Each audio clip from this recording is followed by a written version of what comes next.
நான் சொன்னது மாதிரி ஒரு கொள்கை ரீதியான ஒரு அலையன்ஸுக்கு வந்து போகணுன்னு அன்புமணி விரும்புகிறாரு. ராமதாஸ் அவர்கள் வந்து தடுக்கிறாரு. அப்படின்னா அவங்க என்ன பண்ணுவாங்க?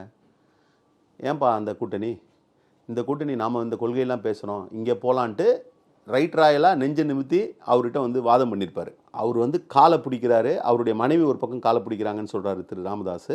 எனக்கு நீங்கள் கொல்லி வைக்கணுன்ற அளவுக்கு பேசுகிறாரு. நீங்கள் நல்லா சிந்திச்சு பாருங்கள், ஒரு பொலிட்டிக்கல் அலையன்ஸு ஒரு அலையன்ஸ்லேருந்து இன்னொரு அலையன்ஸ் மாறுறதுனால கொல்லி வைக்கிற சூழல் வரும்னு திரு அன்புமணி பேசினாரு, ராமதாஸ் சொல்கிறாருன்னா, அப்போ நாம் என்ன புரிந்து கொள்ள முடிகிறதுனா, அப்போ பிஜேபி அந்த அளவுக்கு வந்து அன்புமணி அவர்களை மிரட்டியிருக்காங்க அப்படின்றத வந்து நம்மளால் புரிந்து கொள்ள முடிகிறது.